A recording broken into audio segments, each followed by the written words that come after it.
Greetings, dear soul.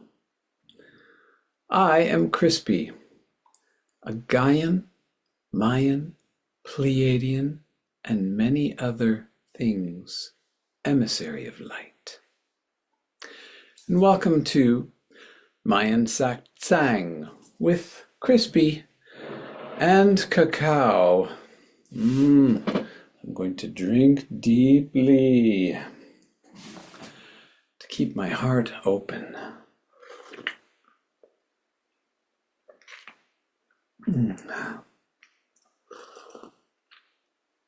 If you don't have cacao, you can use hot chocolate or cold chocolate.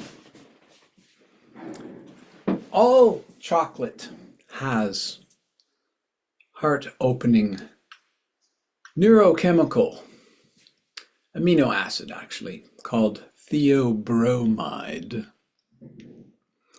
And for hundreds of years, people have associated chocolate in the West with love and, for example, Valentine's Day. For thousands of years, the Maya and many other cultures, there is some strong evidence that cacao actually came up to Central America from Peru. You can do some research and find out about that. So the Maya did not start cacao, ceremonies. And there's actually quite a bit of, shall we say, drama around the whole cacao Mayan ceremony thing, because really the Maya didn't have a particular ceremony for cacao. They used it intentionally, as do I, and most of us who actually drink it. So, by the way, as you might be able to guess, I already began the ceremony, but I am going to finish it now. I only got through the Mayan portion of the glyphs. So now I'm going to continue on from there, taking off my sandals to do so. It is felt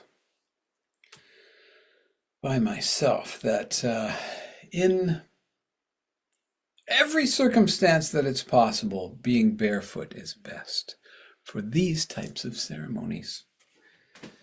Now I'll get my big old chair out of the way.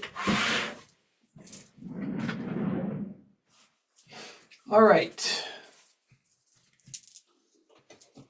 I will reopen the window. And today I am also giving thanks to the 13 tones of the Divine Mayan Tzolk'in calendar. Thank you. Hun, ka, osh, kan, ho, wak, uk, vajak, bolon, lahun, hun, lahun, ka, lahun, osh, lahun. I receive your energies. I give them to Gaia, and Gaia gives them back to you. Today I'm also giving thanks to the 9 lords of Xibalba, the 9 lords of the underworld, the 9 lords of death and rebirth, the 9 lords of the night, the 9 lords of dreams, the 9 lords of nightmares, the 9 lords of illness, the 9 lords of recovery, the 9 lords of the underworld, the 9 lords of Xibalba. I receive your energies. I give them to Gaia, and Gaia gives them back to you. Today I'm giving thanks to the god Itzamna and the god Chakmul and all of the male deities of the Mayan pantheon. I receive your energies. I give them to Gaia, and Gaia gives them back to you. Today I'm also giving thanks to the goddess Ishchel and the goddess Cacao. This is a cacao leaf and a cacao bud and a cacao blossom I have right here from a horticultural center in Hiroshima, where I live. I receive your energies from you two goddesses and all of the female deities of the Mayan pantheon. I give them to Gaia, and Gaia gives them back to you. Today I'm also giving thanks to my spiritual father, Kinish Hanab Pakal. Thank you for watching over me. I receive your energetic blessings. I give them to Gaia, and Gaia gives them back to you.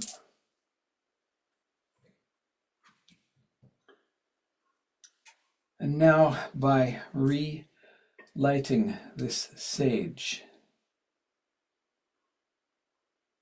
I am blessing and cleansing you. You are now in a sacred ceremony. I am giving thanks to my ancestors, to my higher self, to my soul family, and any beings of love, light, and truth that wish to join me and us in this ceremony. All other beings must leave now.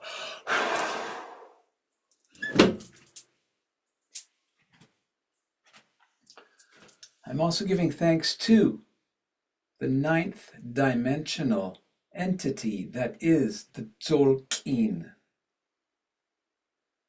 I receive your energies. I give them to Gaia, and Gaia gives them back to you.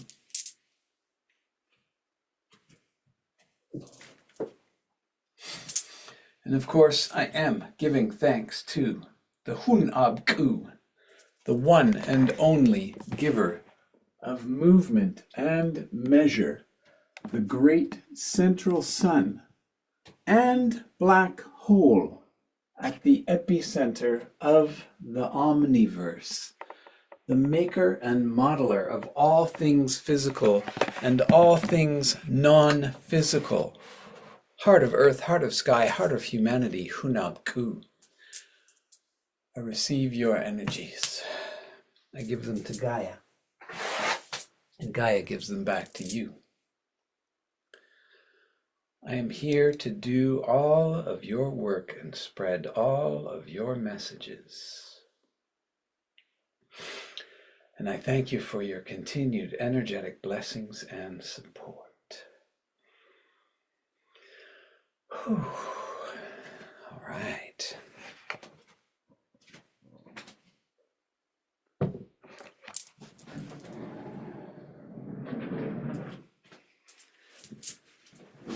All right, so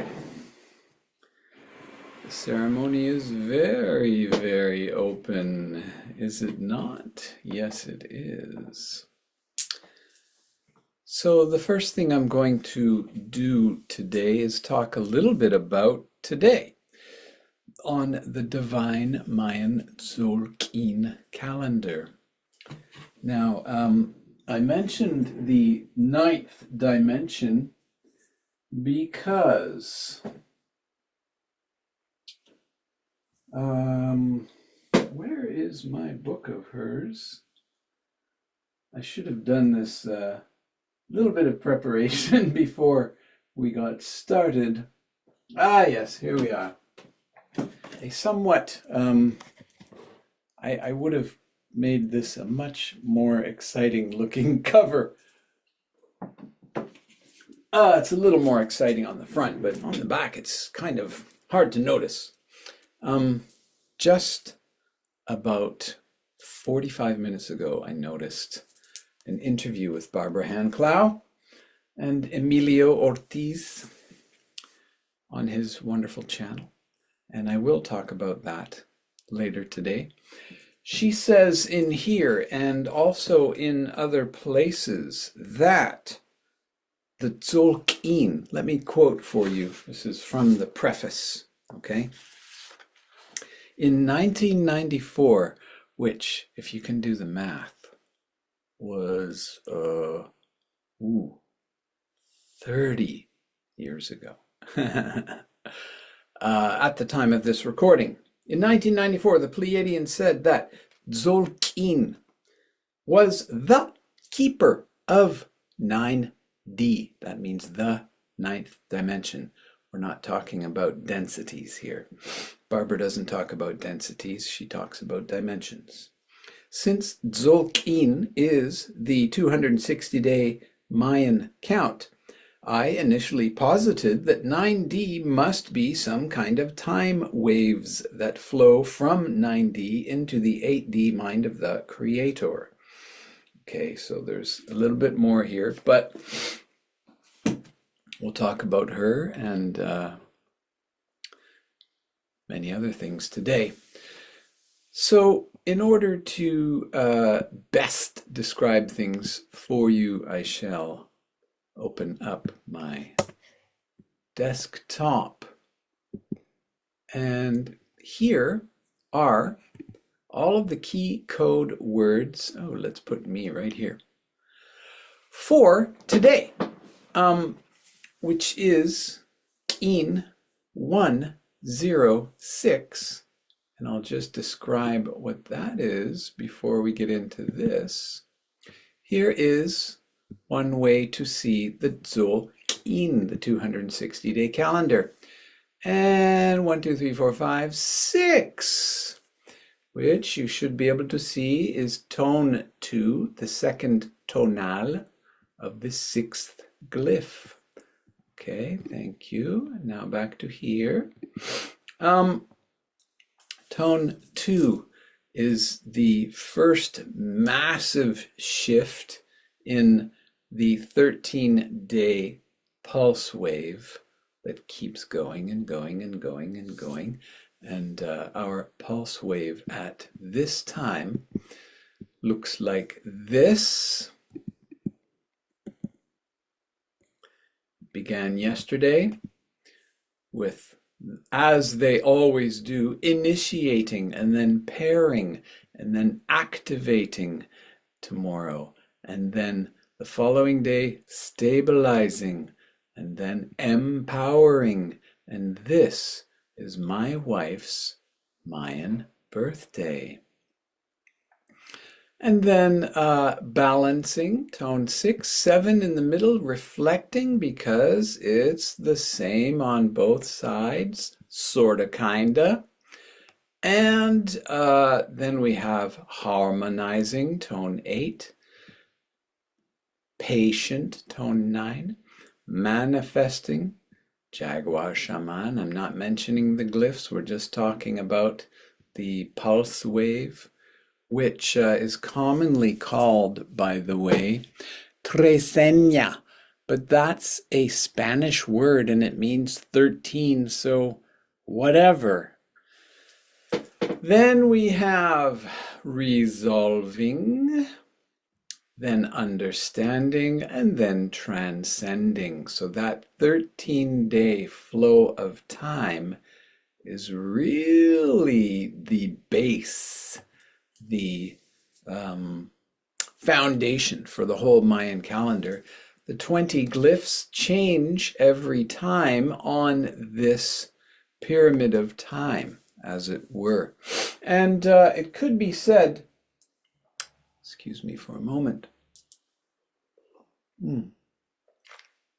I should have brought a little spoon, but I'll use my my finger. Did you know that fingers are not just fingers? They can be used for many things.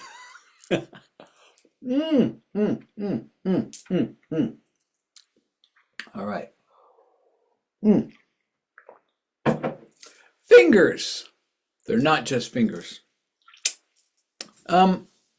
So the point I was making was the start of everything is tone 1, initiating. And as you can imagine, it's got a wholeness to it, a totality to it, and everything to it that matches tone 13 over here. And tone 13, as you may know, is inclusive of all of the chakras. Tone 1 is very deeply connected to the root. And then we have the following day.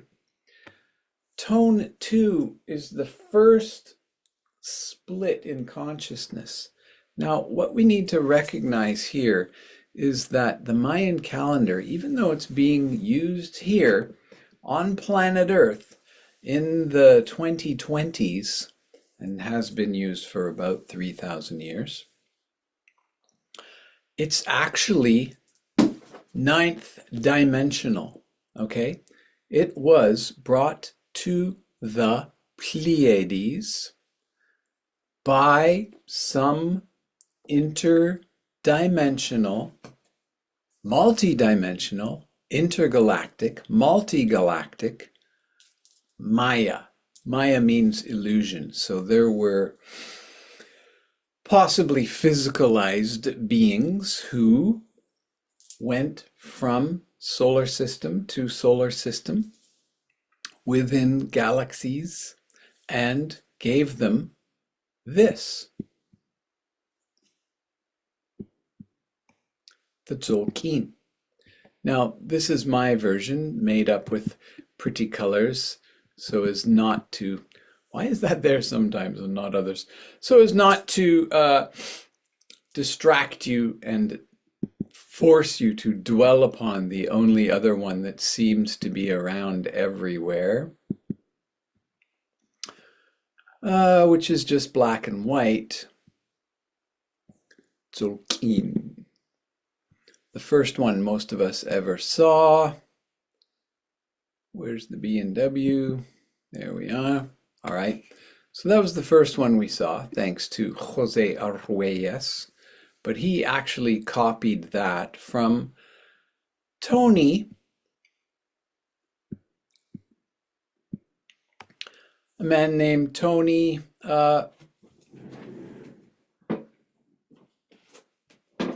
Shearer. Tony Shearer, in this very book. This was the very first time that the Tzolk'in was presented to the Western mind. And here it is. It looks really rather uninspiring. But in Tony's second book, he advanced that image greatly. Let me see if I have that in here. I have it somewhere. Beneath the Moon. Yes, his second book was called Beneath the Moon. And in that book, let's just see what I've got in here. Beneath. Okay, we'll just bring this one up. In that book, he advanced it to this, and this is the very first presentation of that pattern. Now, it's also quite clear that Tony knew Jose Arguelles, and Tony taught all of this to Jose, and then Jose turned it into his own thing. And so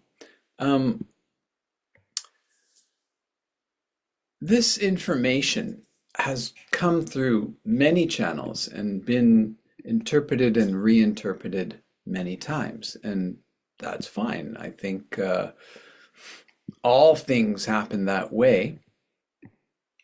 Originally, the Mayan information was transmitted orally only, as far as we know. They did not have an alphabet. They did have, of course, their carvings and their glyphs. They had a language that was multidimensional, I'll just say. Let me go back to here. Their language often used puns, for example, and so you would read something in two directions to get the full meaning. And reading it in one direction, and I'm talking about glyphs that were carved onto pyramids or written on, they had their own type of paper. And you would know that reading it in one direction gave one type of information, and reading it in the other direction added to both. You need to know all of it. So it was a multi-dimensional language. And I do believe that it was heavily influenced by the Pleiadians, who were actually the intergalactic multi-dimensional Mayans, who could have come from the ninth dimension, okay, which is everywhere and every when. It's not one particular solar system or one particular galaxy at all right? So again, back to today. Yesterday was tone 1. Now we have this reflective quality of being able to observe oneself and being able to primarily be in relationship. That's perhaps the most key quality. Transcending duality is what we need to do in this whole lifetime as humans. Our world, our current world, and just the whole physical universe represents duality in a way. There are countless examples of duality in our physical world. So beyond transcending duality, which is something all humans will eventually do and come into a state of unity consciousness, the next most important vibration of tone 2 is relationships. So that one-on-one and also expandable to oneself and whomever they are talking to. It could be a large group. And the other qualities are here, obviously. And then we need to talk about Kimi, the 6th glyph, which to the Maya represents death and rebirth. A lot of Maya just call this glyph death. I would never call this glyph death. You know, if I'm doing someone's Mayan reading for them and I say, oh, you are death. Ha. It doesn't translate. It does not equal. You can't say death, kimi or kame, and translate that into English as death and therefore have the same meaning. You can't. That's why in Mayan embodiment it's called reincarnation. There can be no death without reincarnation of one kind or another. And in fact, the biggest mystery, the biggest illusion of all is death. Death is not the end of anything. It is the end of this physical body. That is all. However, we must admit that everything that is physical eventually dies. And that includes the physical universe. Okay? There is no physical thing that is eternal. No thing at all. This is why I believe that the concept of the Big Bang is fine, Because what we need to recognize is before that, what was going on? Hard to say. Okay, so everything is one tiny, so there was nothing else around that? If the whole universe before the Big Bang was this big, what was on the other side of that? Okay, nothing? No thing? Nothing? Okay, fine. Maybe, sure. Maybe that's the way you have to see it. Fine. So boom, it goes out. And then comes back, and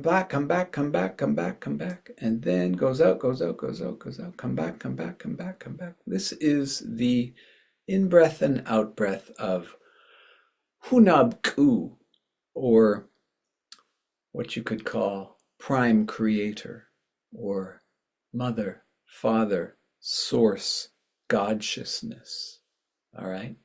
If you need to cling on to the concept of the Big Bang, then just see it as an out-breath, which therefore necessitates an in-breath.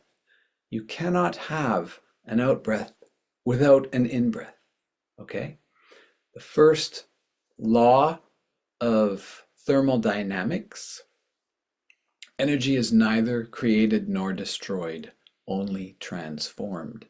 So if you need to believe that everything that existed was this big and really, really dense and really, really heavy, oh my goodness, and then it went out, then you also must therefore say it has to go back in and then go out again. That's what's going on here, my friends. Infinity. So as far as time goes, as Barbara says, time is the 9th dimension. I'm not sure if that's correct or incorrect.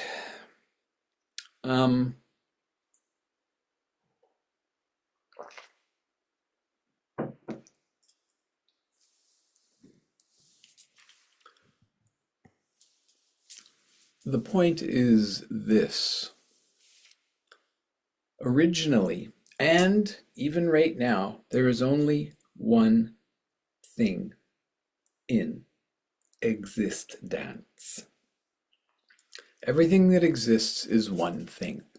And for lack of a better word, I say that is prime creator, mother, father, source, Godshiousness, Hunab-ku, and you can add whatever you want to that. Just don't say it's G-O-D, because that's heavily dragged down into other energetic places.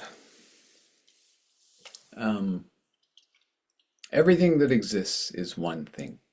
It's very simple. And that's unity consciousness, okay? However, we also must admit, the me that I think I am, the me that I perceive myself to be at this time, and all of you too, are in a physical body which ends at the skin physically, all right? So there is definitely duality, if you want to just simplify it by that, being me and then everything that's not me, right? That's what duality is. And so when you transcend duality, which you can do to various degrees over time, sometimes with the help of chanting, sometimes with just breathing, breath work, sometimes with psychedelics, all three of them together. Sometimes just reading the right thing will, or listening to Crispy or someone else talk about oneness, non-duality. Rupert Spira. Read, you can tell I haven't done my prep here either. I know I've got it, maybe it's down there. Read Maharshi, okay? Just understand there's only one thing in existence. And that consciousness, that's what it really is, which is why I use the word Godsciousness. You are Godsciousness. I am Godsciousness. But just sitting at home and going, I am, what is that? That's linguistic. You're saying the individual exists. That's what I am means linguistically, and that also goes into your mind as meaning. Okay, you can call it NLP if you want. It's information vibrating. I meaneth, am isness. So individuality exists. That's what I'm getting out of I am. Individuality exists. Or existences. It's kind of trippy. I personally don't get any spiritual information from going, I am. Like, what is that? I am drinking cacao. Some people really do get a lot of spiritual meaning from I am, and that's fine. But it's just two little English words, all right? Let's see. So, right. Reincarnation, the sixth glyph, is directly tapped into the Crown chakra. And of course, that means also the underworld, which I mentioned is called Xibalba to the Maya. And, you know, it's very interesting, the Mayan relationship to death, which I would say is far more vibrationally true or valid than most of Western relationship to death. Even their concept of the underworld, Xibalba, is a world of play in a way. It's a world of games, definitely, and they are deadly games, but they don't believe in death as a finality. They don't believe in the ending of a life as being the ending of that individual whatsoever. And that's why in the Popol Vuh, a huge portion of the Popol Vuh is the hero twins going down into the underworld to meet with the 9 lords of death and to play various games to overcome the challenges given to them by the 9 lords of death. So the Maya teach this to their children from a young age, and so they learn that the underworld has 9 lords of death, and there's other functions of them. There's illness and disease and, you know, pus and death by certain types of death, sudden instant death, death in war. There's gods for that. Okay, and by the word gods, you could say deities or whatever. But Mayan people learn that it's all about resurrection. The hero twins are killed down in there like their fathers were. Their whole birth came from one of their decapitated father's skull being placed in a tree and then spitting into the hand of one of the daughters of the 9 lords of the Xibalba. All right? So the hero twins in the whole Mayan myth are the daughter of one of the 9 lords of death and rebirth. Okay? So that's the relationship the Maya have to death. It's playful, it is serious, yes, but the hero twins, born from the original twins, go back down into the underworld to play a game, the ball game, in order to avenge, in a way, their father's deaths.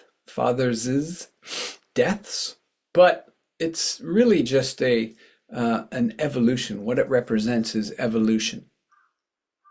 Okay, so our ancestors had their lives and they did what they did, and we are reborn in order to evolve. That's the message here, okay, in the Mayan culture. I'm sure you've all seen various depictions of Dia de las Muerte, Day of the Dead. The number of depictions of skulls in the Mexican, even modern day Mexico, nothing to do with the Maya, the ancient Maya or anything. That those beautiful skulls, I need to go take a look right now, just because it's so beautiful.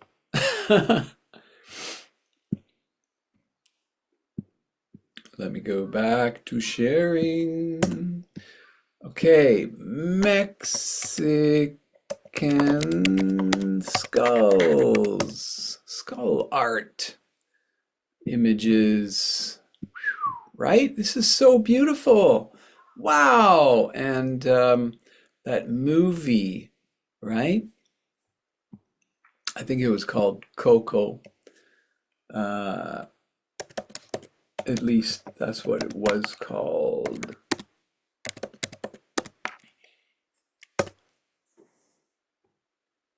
There we go. Fantastic. If you haven't seen that, watch it. Especially watch it with your kids. Wonderful introduction to just reincarnation, but also Mexican/Mayan culture, although they don't really mention the Maya at all in here, and that's fine. Okay, so back to this. One other thing I like to mention is the ego dramas and the shadow challenges. Now, it's important to recognize the two things that come together in every single day of the Mayan calendar is the tonal and the nagual. The tonal is from 1 to 13. Those are the tones. And the nagual, there are 20 of those. And those two come together and make these energies for this one day. Every single tonal has ego dramas. Now, the differentiation here between tonal and nagual is the Maya say that tonal is more of the physical ego. So your 1 to 13, your position in the 1 through 13 grid, which is that lovely pyramid, your position on that pyramid is your ego. And the glyph is your soul or your spirit, okay? Now, the Maya are also wise enough to say that we have a temporary spirit, that when we're in this physical body, we have the ego, which is your tone or tonal, and then you have your spirit, which is your nagual. But both of those die when the physical body dies, and you go back to your real soul, your real spirit, which is nothing to do with this lifetime. All right, so if you want to call that ninth dimensional, do so. It's very highly advanced from most other perspectives. Now, when we look at what tone 2 represents on here, there they are. And then what Kimi represents, you can see we've got some potentials for energetic patterns, guilt and shame combined with morbidity. Morbid guilt is a potential negative energy that is likely to occur to a person being born of today. But also, you could say empathic serenity could be a more positive use of energy likely for a person from today. Now, speaking of person from today, we do have one exemplar whose name is Joan Jett, or at least that's how we know her. She's the only person I have found so far with this Mayan birthday. And if you don't know that much about her, do some research. The reason she's on my list of hundreds and hundreds of people is because I found her in here.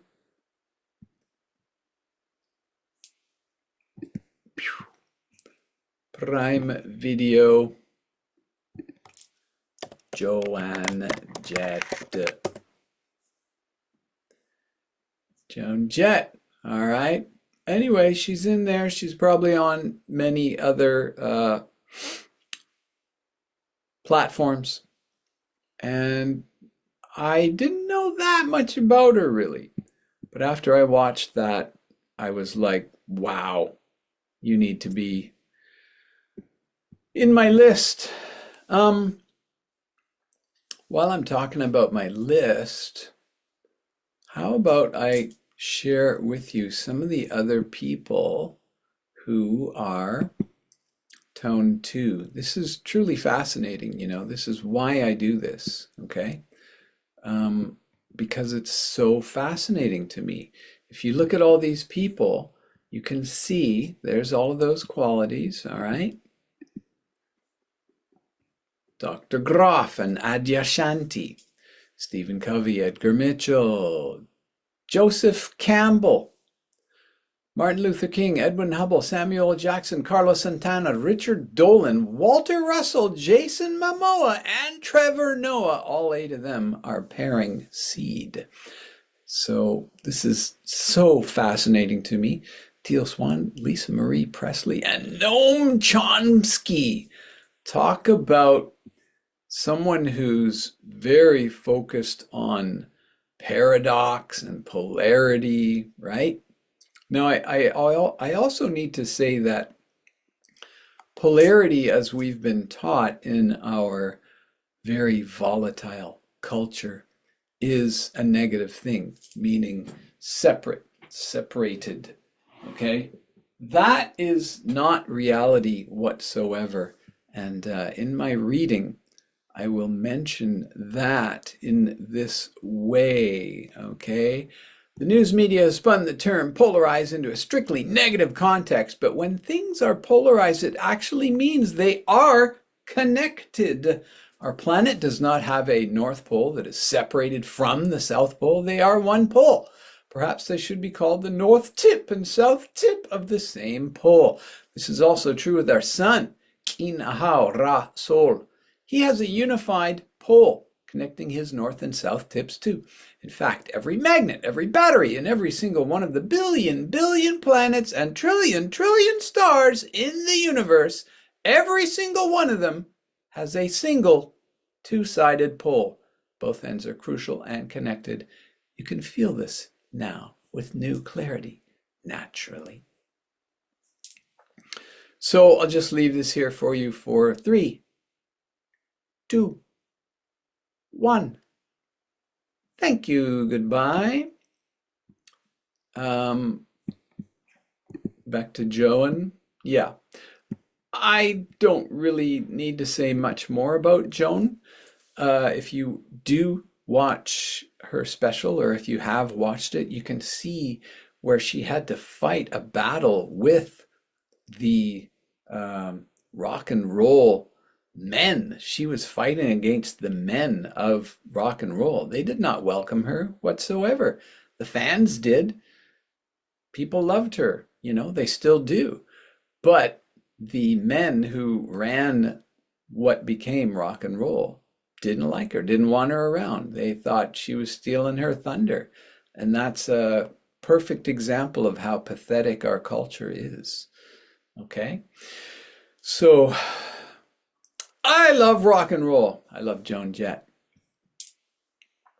Put another dime in the jukebox, baby. Okay, so one of the other things I need to talk to you about is the chakras. And as I mentioned, that's what's going on today. And as I have shown you, I'll just stop sharing again. This is a vision that came to me like a zap one day, and it just had an instant recognition of truth to me. If you know much about the Mayan culture, you know that they had, let's just say 99.999% of all of their books were burned, and very, very, very, very few remain, maybe four, maybe five or six, and I'm talking pre-conquest, okay? There are some things that are called codex or codices that were written after the conquest, the invasion, all right? Now those are definitely diluted because every single one of them has Spanish written all over them, like literally Spanish. So they were either drawn by the Maya and then Spanish comments written in, or even drawn by Spanish people themselves. It's hard to say. So for the actual information that's pure, undiluted Mayan, there's maybe three codices, okay? The Dresden, the Madrid, and the Paris Codex. Those are the three. They're in, museums. Why are they not given back to the Maya? Well, that's part of the Catholic Christian legacy, right? What I have done for you is made a PowerPoint that I'm going to share again with my screen. And let's see if we can get this up here. I have to do this the slow and awkward way because of that. All right, so most of us know about the chakras, especially my viewers. It's hard not to know about them now. The information has come through so much. It's quite amazing, really, compared to even 50 years ago when basically nobody knew about them.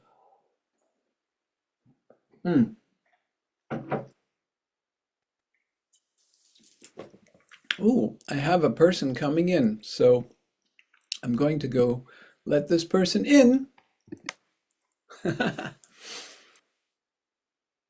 Samsung Flip. That sounds like a very interesting name. I will stop sharing.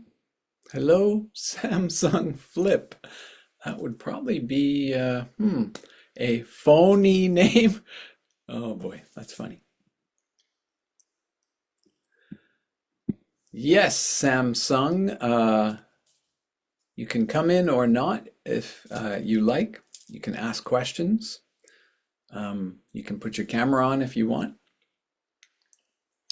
I was just starting my talk about the chakras.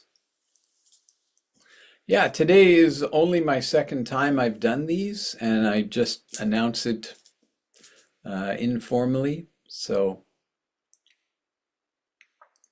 if you have questions, especially about the Mayan calendar, or today I'm talking about the chakras and how they relate, I would love to answer your questions.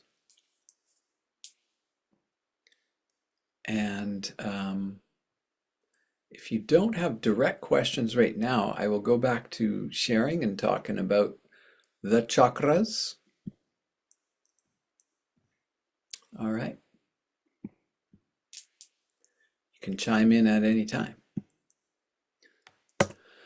So back to the chakras. They have permeated our culture And basically we understand them to be like the rainbow in a way, 7 of them in this positions. The root is red and going up through the crown being violet. And what I'm feeling and what I'm picking up, what I'm understanding is there is evolution happening. And one thing that came through, I'm not sure how many years ago, was the concept that the chakras have a front and a back, as it were. And it's conical in shape. So in the middle here, there would be those dots like this, yeah, or a circle. And they go up on the crown and down on the root, and like this on the other ones. And I do believe this to be true. And yet what I feel is also happening at the same time is that they are expanding, and there's definitely a very large connection between the root and the sacral, partly because they're so physically close together. And functionally, like what they do, what they energetically, the realms or the areas or categories that they govern. And so as an evolution, I believe we are evolving. Now, there's been a lot of talk about the DNA strands having been cut.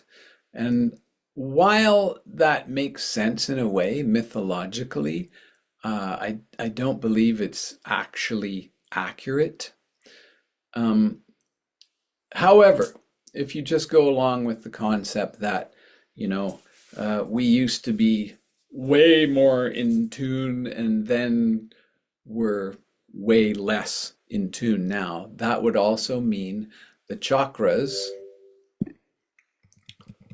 were cut as well. Maybe they were much more active before, like this perhaps, and then if we got chopped down to a 2-strand DNA entity, our chakras might be like this or even smaller. And I'll mention that later. So what I do see happening is with attention and intention, they are changing. And now if you see this on the side, it would still be going out in the conical shape. You might be looking at the front of the cones here. This is what I see happening.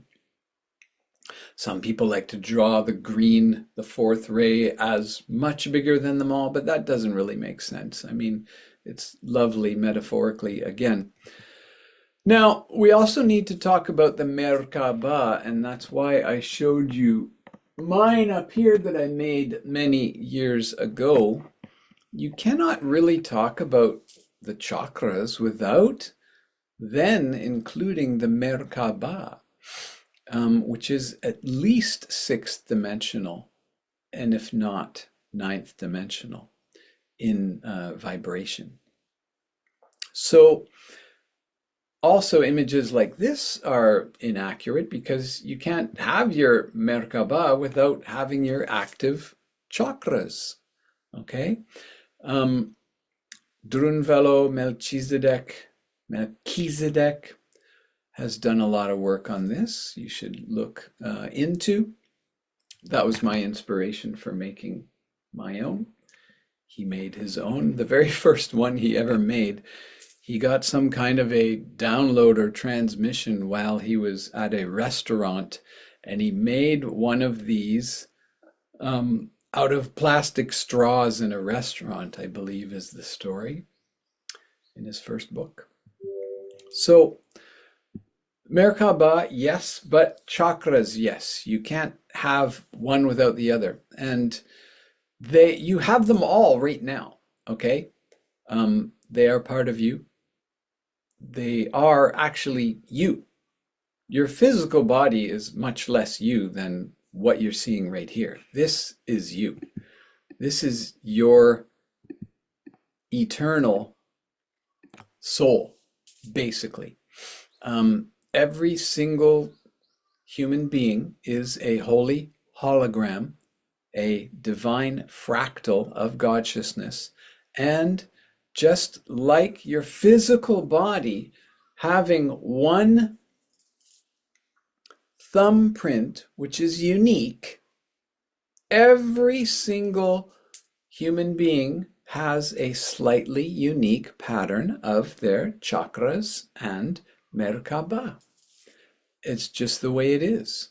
It's like every snowflake that has ever existed and every leaf on every tree. There's never been two snowflakes exactly alike. It's impossible. Same with humans. Even, what we call identical twins are not identical whatsoever. For example, their fingerprints. But they also tend to have many different traits, which is like the bane of all astrologers. They just hate the whole twin factor because twins are usually quite different. And if you actually believe in astrology, then all twins should have the exact same personality. So yeah, let's stop talking about twins right now, guys. It's kind of funny. But point is this, you have 7 main chakras. I'm not going to talk about the other ones that we all have also. And you have a Merkaba right now. This can be called your light body, this altogether. Not one of them is your light body. Together they are, okay?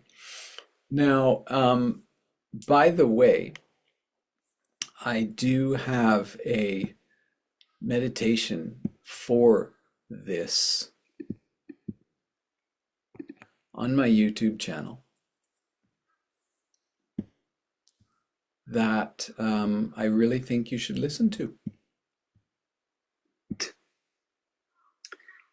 You somewhat... Oh, that's me going on there.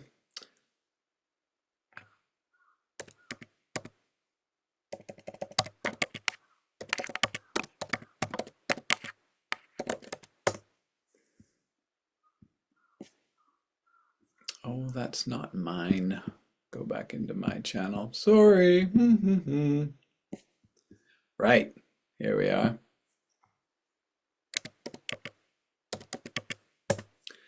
Just go into Chakras. Right here. Oh, look at that. It's 1320. Isn't that interesting? This here will activate your chakras and your Merkaba. It is also part of the PDF that I give to all of my clients, the speech for it, the text, all right?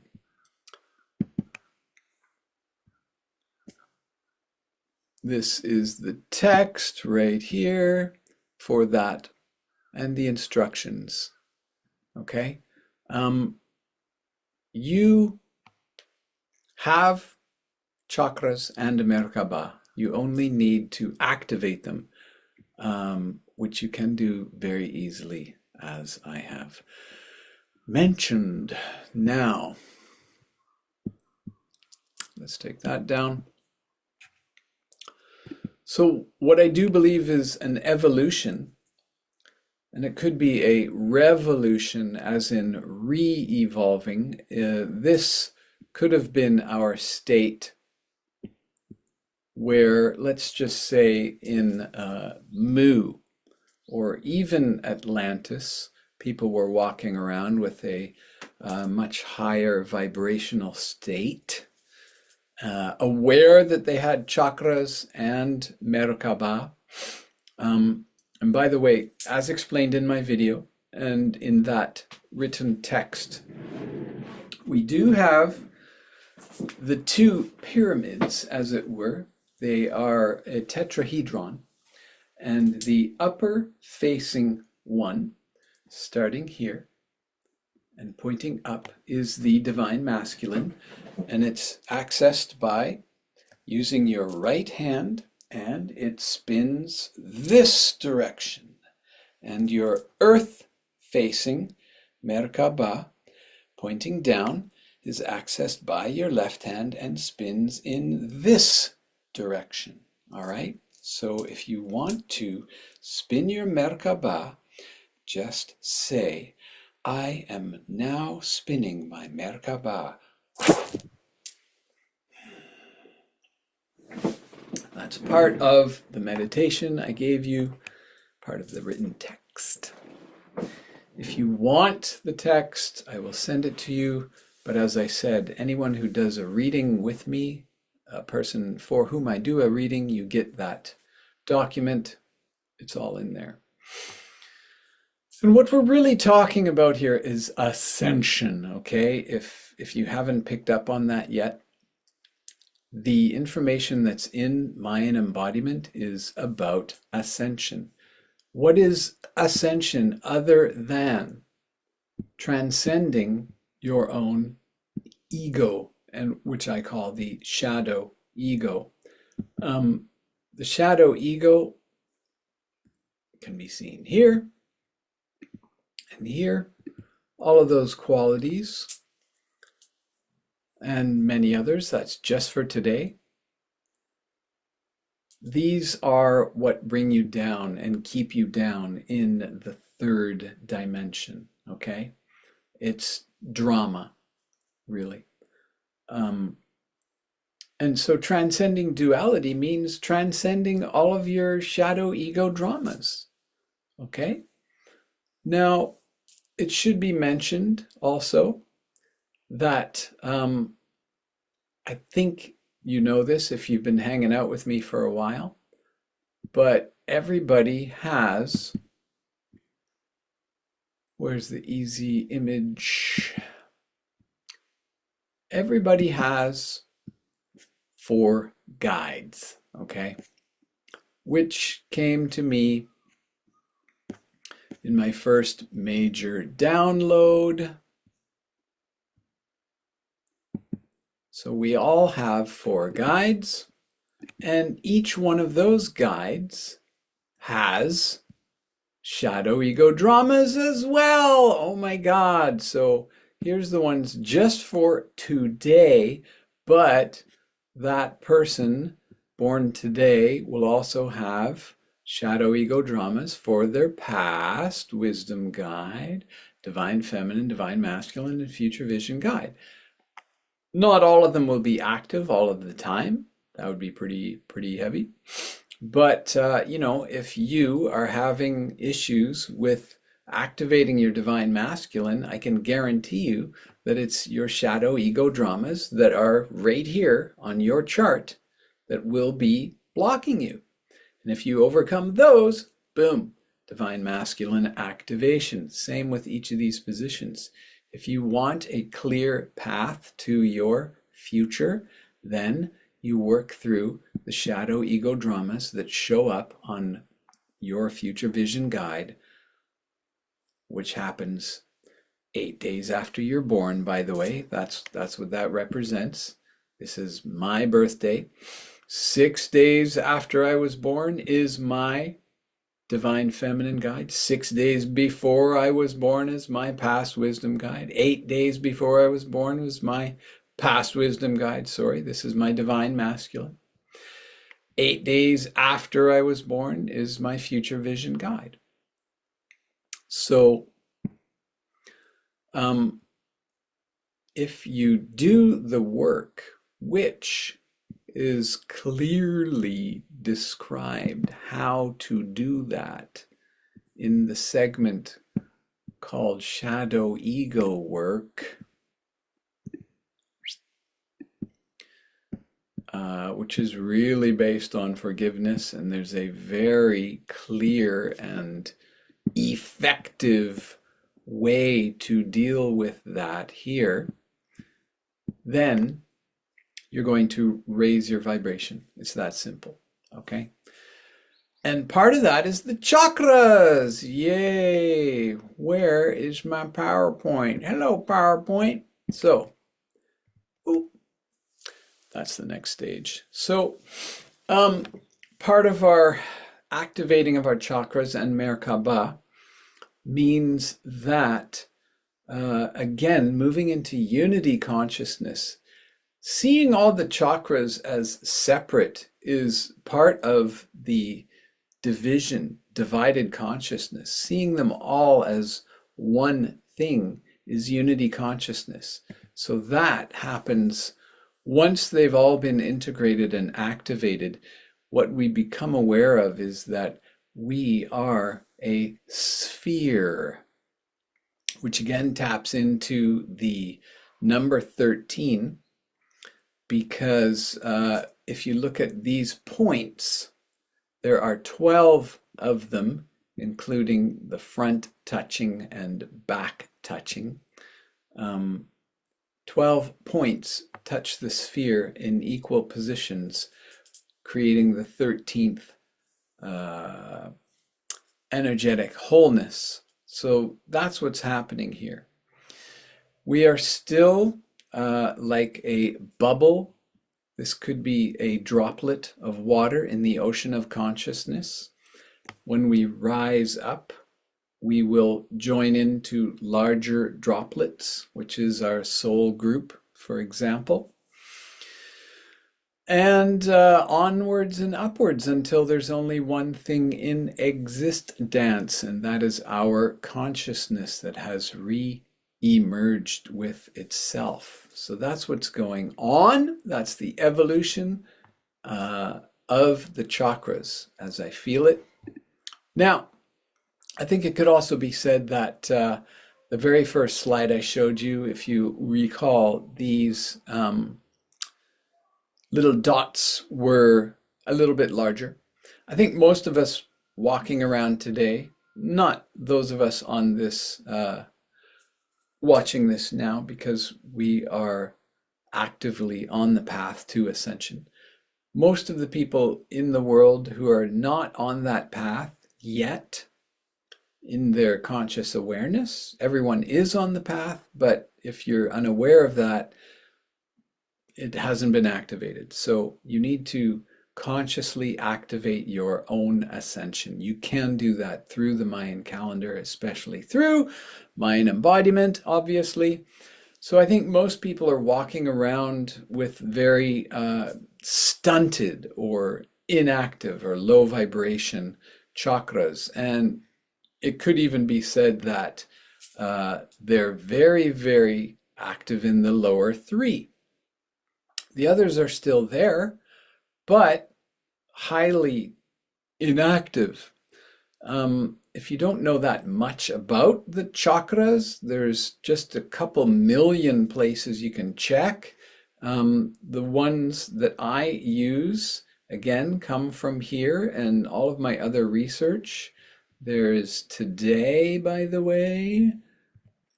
Again, from there. And oh, yeah, right. By the word tone, it comes from tonal, but also obviously connects to vibration. So here's the system as I'm working with it right now, okay? Let me just get me out of the way. So I'm not going to read all these for you. You can do that yourself. Let's just take a moment and allow that to happen right now.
All right, so as you may have noticed, these are what you could call the positive aspects of each of the chakras. And of course, they all have negative aspects, which does come through in my readings. I would also like to mention that the Maya were aware of the chakras, these two outer images created by Kenneth Johnson, who wrote maybe the two most powerful books on the Mayan calendar.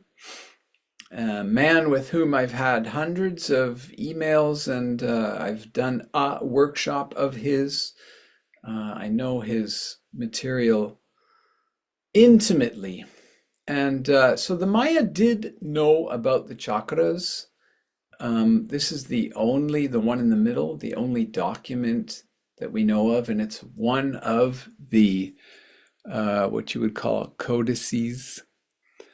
But again, you'll notice it's a little bit hard to see, but this is all Spanish writing, so we have no idea about the actual source or timing. It's definitely post-conquest. So again, back to today,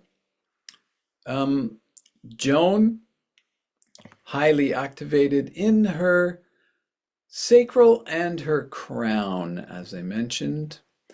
And what that represents for her and everyone born on Keen 106, here are the past wisdom guide reflecting is tone 7, which is the crown chakra. And then the mirror and the knife, precision, okay? And healing, cord cutting with the crown chakra, all right? Wow. Then we go to the divine feminine. This is tone 8, harmonizing. It also has a freedom fighter vibration to it because Kinishana Cacao was born on tone 8. And then the traveler. So sacred journey, conquests, quests, the pilgrimage, patient solar chief. Now this is Joan Jett's outer face, which I think most of us have seen most of the time. If you do watch her special or specials about her, you will get to see her divine feminine, but her public presentation, her yang self, patient solar chief, which is, by the way, Steve Jobs. So there's a similar type of energy with her outer face to that of Steve Jobs. 9 is patient, but it really represents the 9 moons of gestation. So there's a very intimate connection with the divine feminine there. And then the solar chief is the 20th of 20 glyphs, a how. It's super bold. It is the mask of the hunter and the warrior. Super powerful, like I said. And then we've got Joan's Future Vision Guide, which would have come into play more around the age of 39 up to age 52. And then after age 52, all of these get integrated and recombined back into the core self, in theory. And so tone 10, heart chakra. Jaguar shaman, I mean, the healing going on here, right? And shape-shifting. So Joan definitely, all of us have all of these at all times, but they do tend to be more active. This tends to be more active in childhood, and this tends to be more active in the later adulthood of growing up to age 52. Once we're 52, we're called whole beings or complete souls because we've hopefully integrated all of our 4 guides, as it were. So on the pure sense, that's what's going on today for Joan Jett and the approximately 30 million other people born on today's Mayan birthday vibration. I will stop sharing that for now.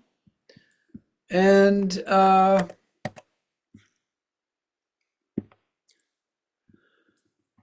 let's see. What else can I talk about? Ha ha ha. One thing I alluded to earlier was Barbara Hand Clow, who I've also had maybe 50 emails with when I was originally developing Mayan Embodiment. And we spoke about this book. I have some emails directly connected to this book. I asked her a few questions, etc., etc.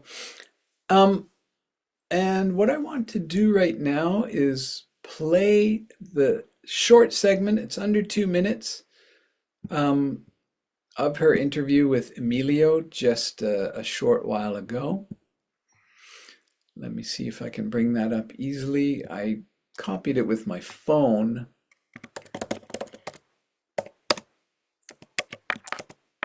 Barbara. Good, there it is. So I will share my screen. Top astrology reveals. Okay, we'll go into this.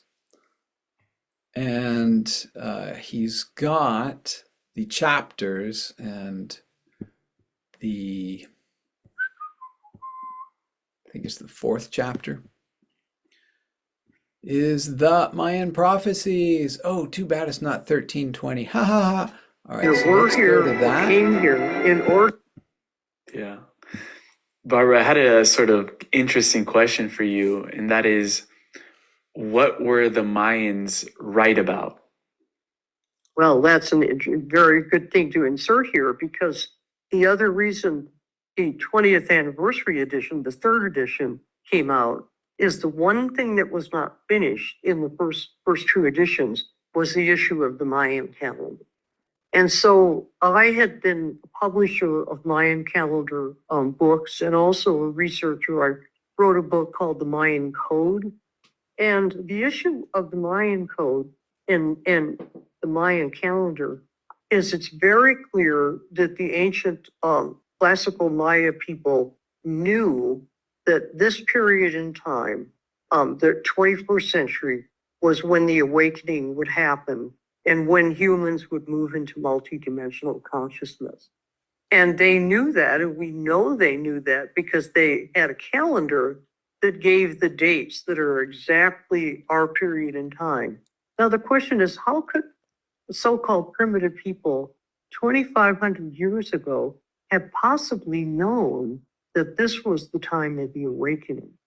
And so I needed to answer that question in Alchemy of 9 Dimensions, because the 9th chapter is the 9th dimension, and the 9th dimension is being kept by Tzolk'in, which is the Mayan calendar. Now, this is the same thing as saying that time is in the 9th dimension, which of course differs quite a bit from Einstein's hypothesis or theory. So what happens in the book this time is the reason this book is so much more powerful than the other 2 editions, and I believe it is because the timeline is finally completely comprehended, so that we can be totally confident that the craziness that we're experiencing, the absolute insanity that we're observing in the world, actually has a purpose. There's meaning behind this. And that's what the Mayans said. They said this would happen, it would come, and now it has come. And what then is the role of our heart in relation to moving between dimensions? The rest of the video is there for you to watch. Now, I have the 2nd edition, the revised and expanded edition, published in 2010. This came out in 2004, so 20 years ago. And yes, I do need to say that in even the expanded edition, she wasn't totally clear on the Mayan calendar, even with all of this incredibly heightened knowledge or wisdom. I mean, I think you all know that Barbara channeled the Pleiadian agenda. And, you know, like I said, she says in 1994, the Pleiadian said that Tzolk'in was the keeper of 9D. Here is the chapter 9 she mentioned. I will just read a little bit. The Milky Way is the home of the 9th dimension, and its keeper is Tzolk'in. According to physics, everything in the universe is omnicentric, which means realities unfold from centers. Now she talks about the P's. According to the P's, this black hole is the source of time in the 9th dimensional vertical axis from Earth's iron core crystal to the center of the Milky Way. They describe the black hole as a spinning gravitational nucleus that manifests itself in time waves. These waves were detected by the ancient Maya and are the basis of the mysterious Mayan calendar. There's a lot more here that I'm not going to read, but I do detect a degree of confusion or over information or I don't know, like just the one part, the 9th dimension emanates out of the black hole in the center of the Milky Way galaxy. This black hole is the source of time, and they are connected to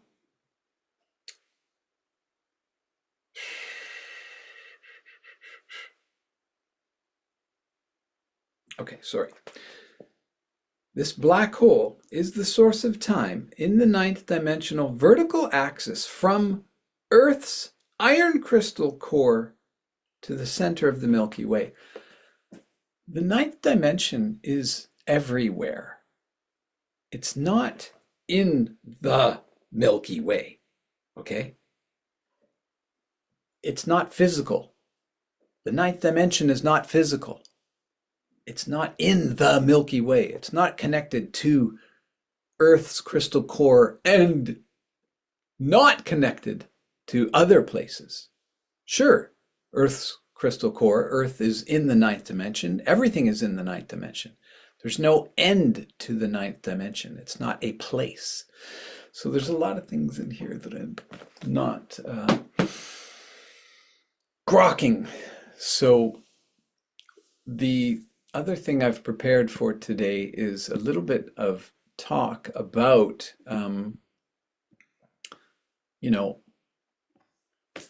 Barbara claims to be an astrologist, even I think the title of that video was, I just need to go back and check, Top Astrologer. Okay, so astrology, we need to talk about astrology, all right? I'm going to share my screen again. So Barbara is a top astrologer. However, she, for, I'm just guessing 50 years, could be 60 years, has been following the 12 house tropical timing, which I think most of us are coming to grips with the fact that it's completely incorrect. Not completely, but this book and many others is proving that. Come on. Okay, you're going to be like that. There are 13 signs. There were 13 signs. And then the 13th sign, Ophiuchus, was banished. All right. In addition to that, tropical is completely incorrect. It does not match reality whatsoever by about 75%. It's 3 weeks out of alignment. And even in this video, Barbara says, I think they filmed it a couple of weeks ago, because later in here somewhere she says, you know, she says, the big thing we were all talking about a couple of weeks ago, that Saturn is going into Aquarius. No, it's not. That's imaginary, okay? So most people that call themselves astrologers who follow the tropical and the 12-house system are talking about imaginary things. And now I'm going to share with you a little bit about that. So just by plugging into our search engine, what is the origin of the zodiac? We get this example, this answer. Originated with the Babylonians around 500 BCE. Okay, it was later passed on to the Greeks, etc., etc. So, all right, well, who are the Babylonians? Well, okay, it was actually just one city, the city of Babylon, which is in present-day Iraq and parts of Syria and Iran. So it was a big city, obviously. You can also call it Sumer. They were Sumerians, all right? They were not different from the Sumerians. They overthrew their territory.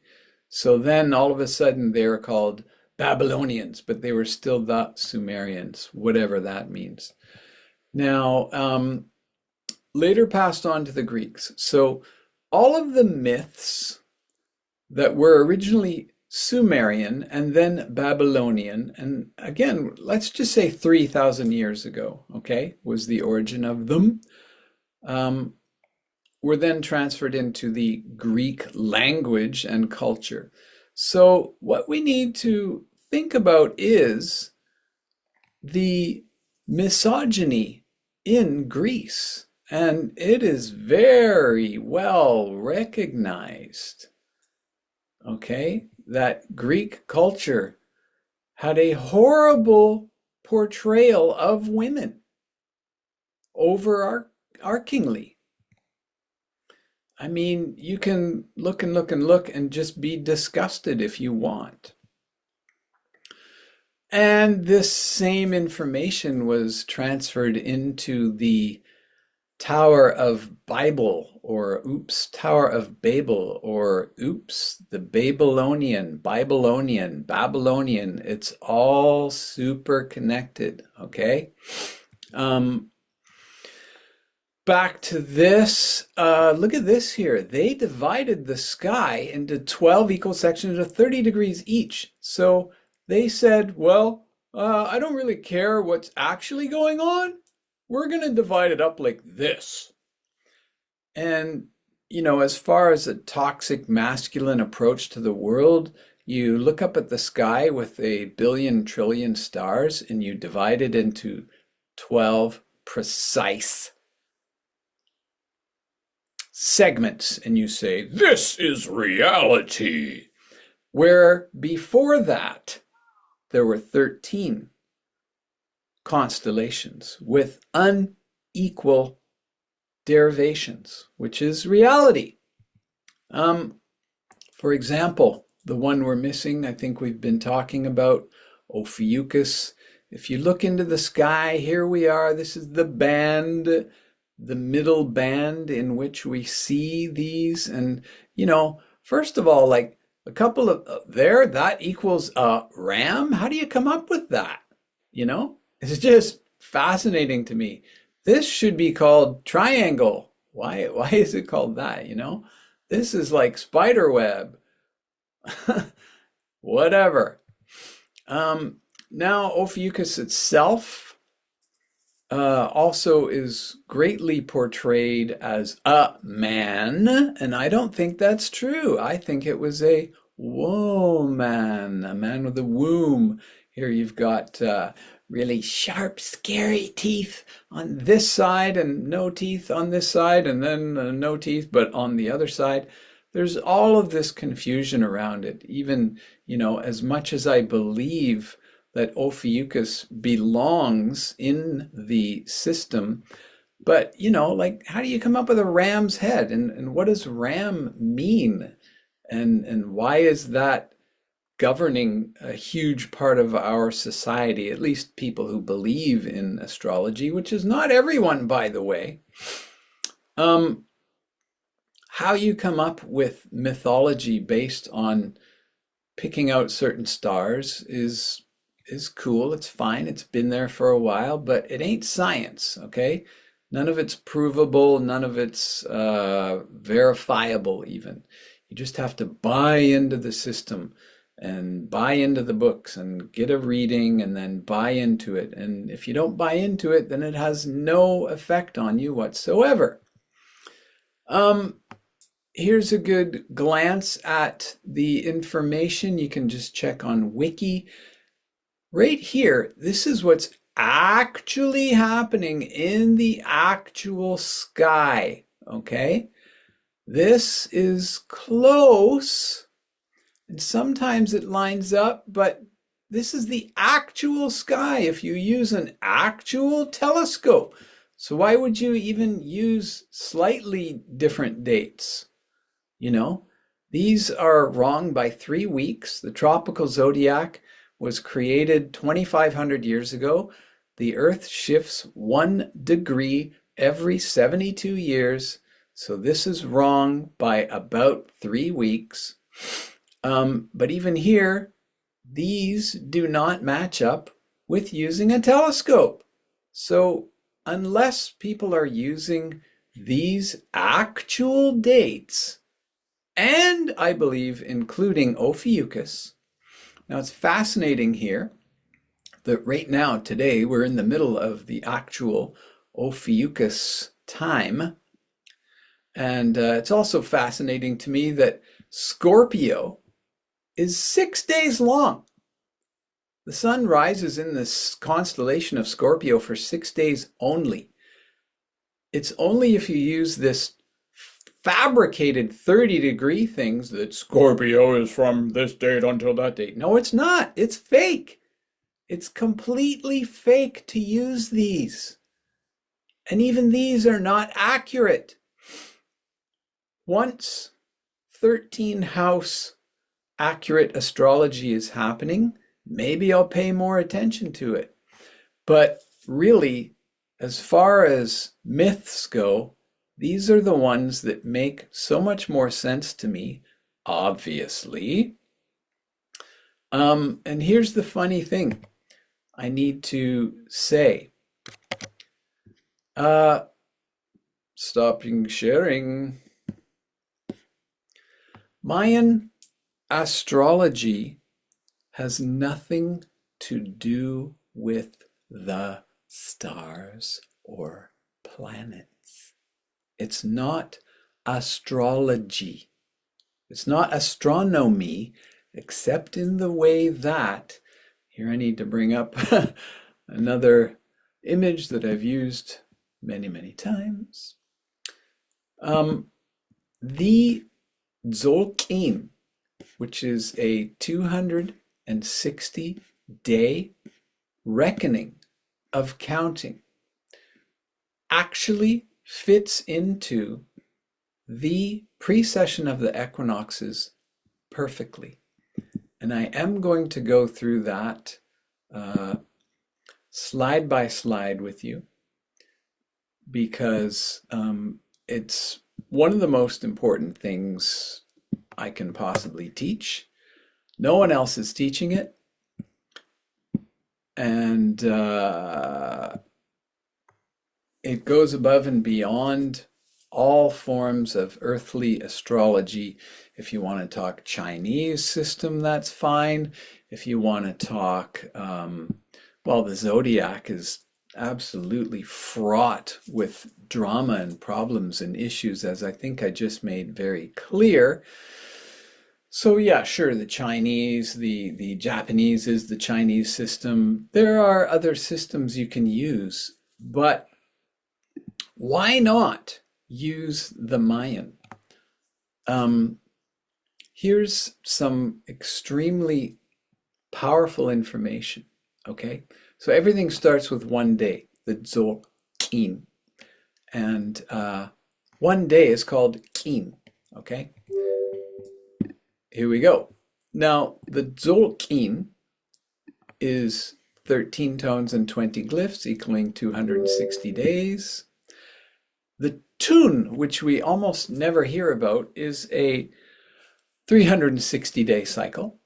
And then the Hab is the 365. The Maya, despite being maybe the most accurate observers of the skies, they knew the cycles of Venus and the cycles of Mars and all of the planets. They knew them more accurately than any other culture, I do believe. Now, they, despite knowing all of this and despite knowing the most accurate time of our cycles. Where do I even have that? That's such a good image.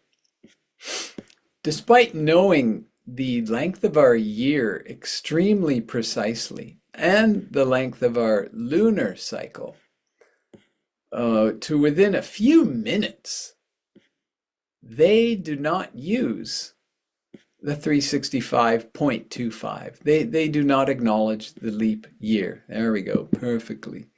So perhaps 2,000 years ago, we don't know exactly when they worked these out, they knew these cycles within minutes of what we can tell. Now here's what I'm getting to eventually in my PowerPoint.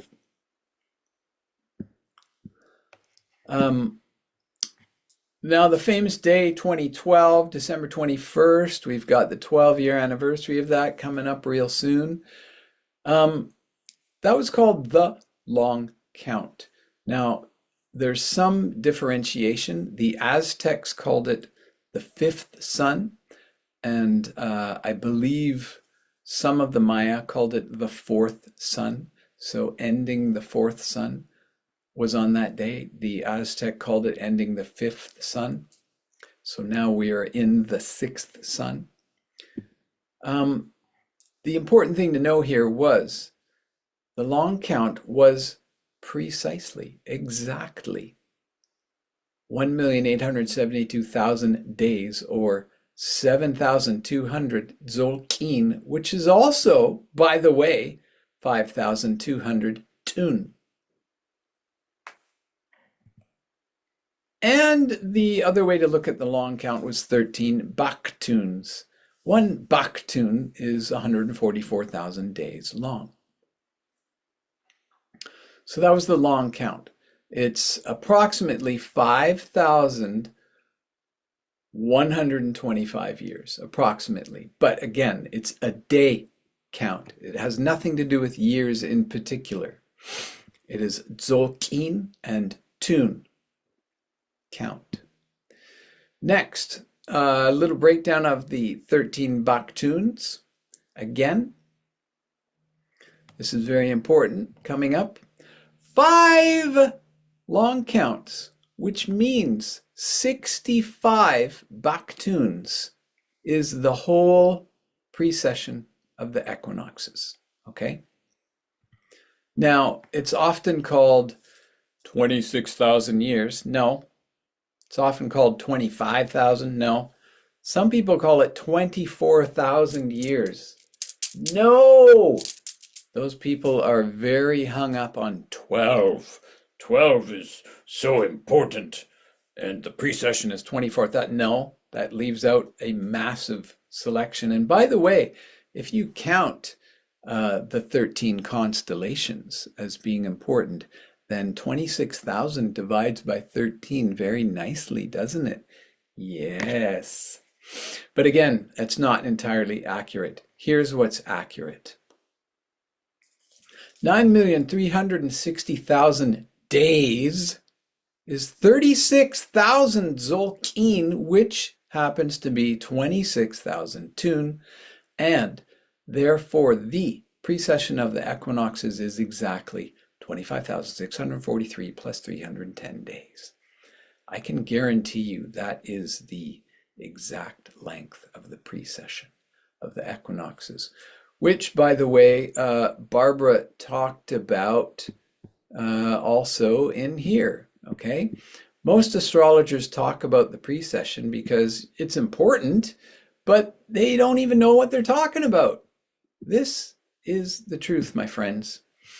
Now, the Maya call one precession the Zek-Eb, which means Pleiadian cycle.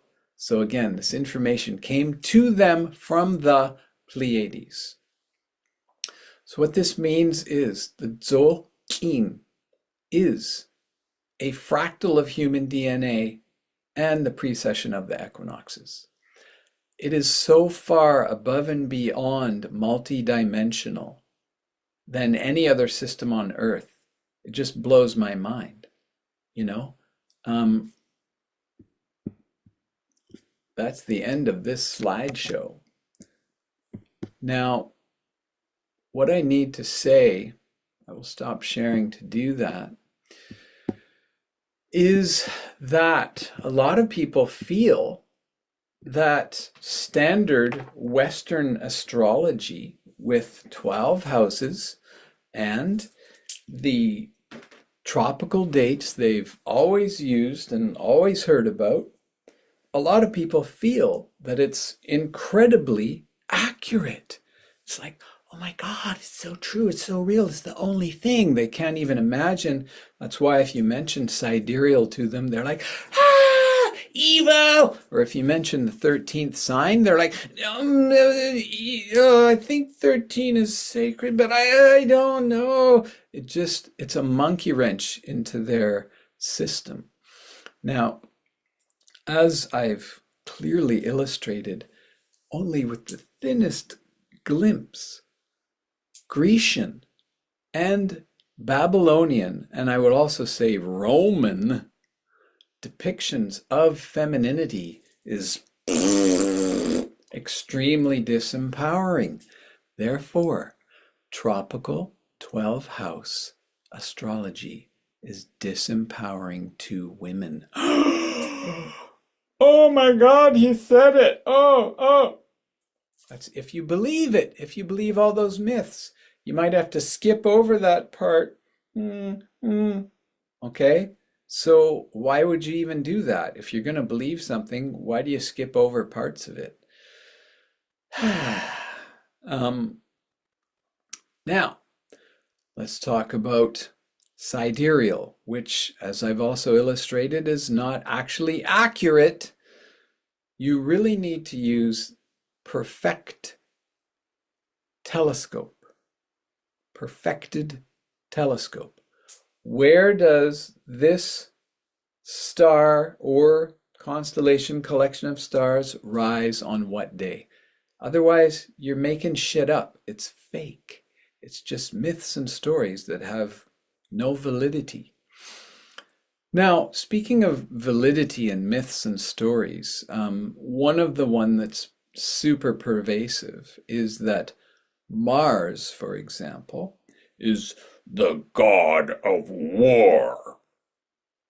All right, so that's primarily Roman, which was a distortion of the Greek. Now, Mars is connected to the month of March. Now, in the Western Hemisphere, where most of us live, March is a wonderful time of year. It's The spring equinox is in March for most of us, at least those of us in the Western Hemisphere.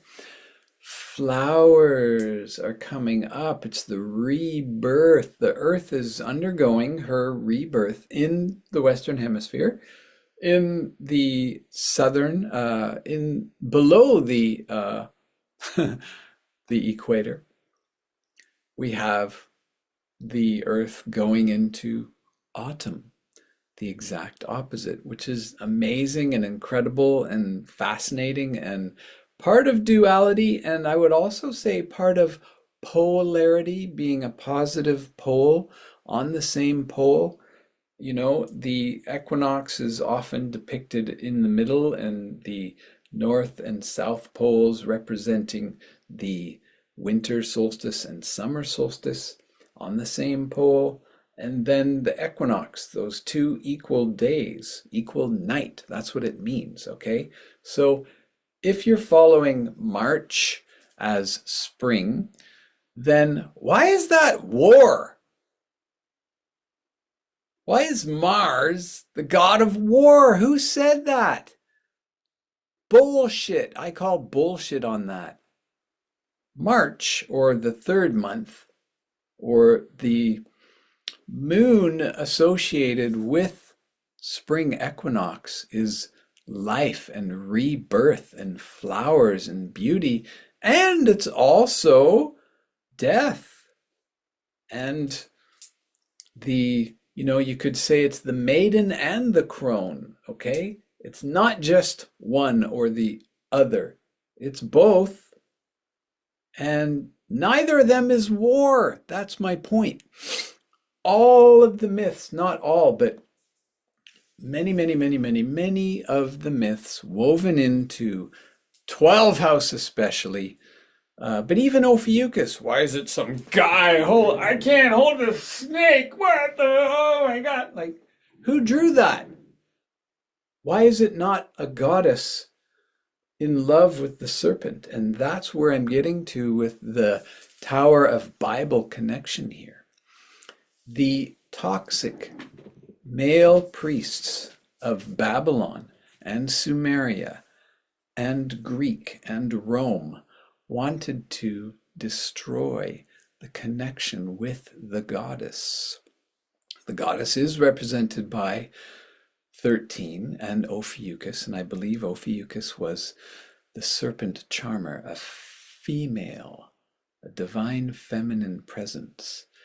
And these angry male, petulant brat god boys stamped 12 into a circle, and sure, it divides up real nice, just like the clock, right?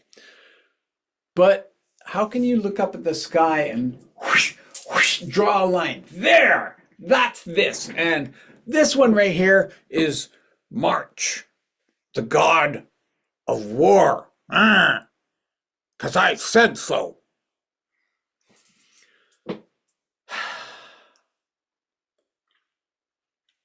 So, if you want to perpetuate all of those misogynistic, sexist myths, keep using regular zodiac astrology. It's just a collection of myths that overall disempower the feminine. Now, one thing I will say for Barbara is she acknowledges the truth and precision and accuracy of the Mayan prophecy. But why then does she cling to the wrong astrology? I'm just calling it wrong because it's wrong. That's all. Well, what I mean is this. It's right and correct if you want to perpetuate 3D reality. Let's say the last 2,500 years, the myths of the last 2,500 years, which is the Judeo Roman Catholic, Christian, Muslim, Islamic religion. The angry old male god judging humanity, that one God who created earth and heaven and created a man just like him, and then created a woman out of his rib, and then said, "This is all yours. You can have everything, but not that tree. Don't eat off of that tree." And then what happened?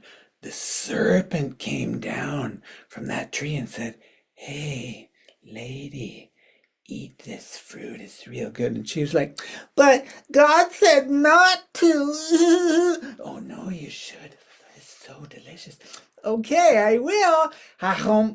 And then, oh, woo, whatever, it was magic mushrooms or whatever. And then she's like, "Oh, Adam, oh, you need to eat this." And he's like, "Should, but God, okay, I'll do it." Cursed. All humans are cursed. They are born of sin. Okay, but what about this? How about God would have known that first, wouldn't he? Wasn't he the creator of everything? Wasn't he omnipotent, omnipotent, super powerful? Wasn't he omniscient, knowing all?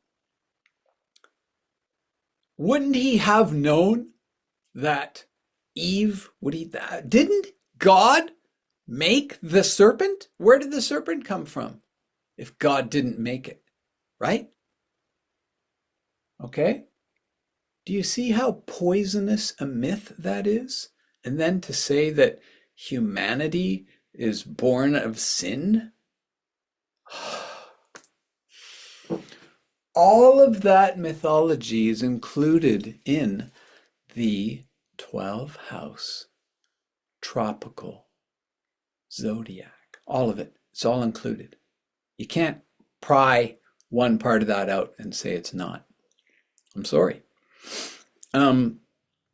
Even if you just shift over miraculously to actual precise stars rising at certain times and decide to include Ophiuchus, where do you look? Who told you about what? How? What is? All right. All of those myths are poisonous. They're all interconnected to poison. Okay? Unless you can somehow extract all of the poison out of those 12 houses and the other things that are affecting them negatively, like Mars. Where's your Mars? Well, who fucking cares where my Mars is? That has nothing to do with me as an individual, okay? We are shifting away from duality consciousness. The zodiac, including the 13 signs, is duality. It is separation. It is, I'm down here on this little planet and those stars are up there and I don't understand what's going on, so please tell me, Mr. Astrologer or Mrs. Astrologer. I'm not sure what I think or feel about anything, so please tell me how to live. All right? That's what's going on.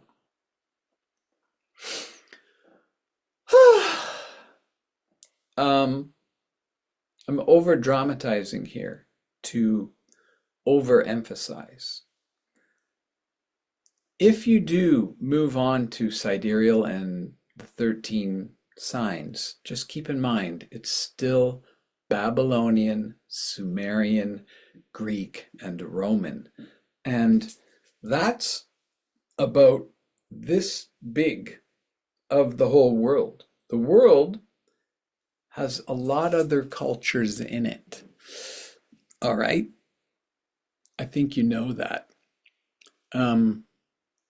So if you want to dabble in those other systems, other than Zodiac, I suggest the Mayan because it's Pleiadian, and much, much, much more than that. It is intergalactic and multidimensional. It has nothing to do with any stars or planets. It has to do with your DNA, and sure, it's a perfect map of the precession of the equinoxes. It's a fractal, okay? It's a perfect fractal. This is a perfect fractal of the precession. So if you want to talk about precession, talk about the Tzolk'in. All right? And if you want to talk about your birthday, talk to me. I'll tell you what the Pleiadians and the intergalactic, multidimensional Maya have to say about that. So now I'm going to close out this ceremony.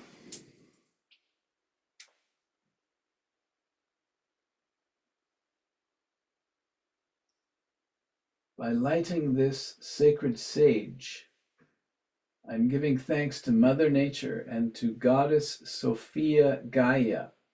I'm giving thanks to the Divine Feminine and Divine Masculine that is the Prime Creator, Mother, Father, Source, Godsciousness.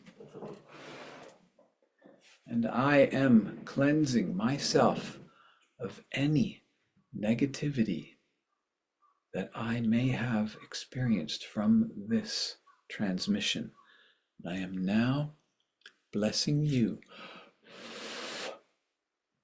and cleansing you of any negativity you may have experienced from this transmission. We are moving into oneness, perfection. That is evolution. Every microsecond is part of evolution. We are that. Een Lak'esh, Namaste.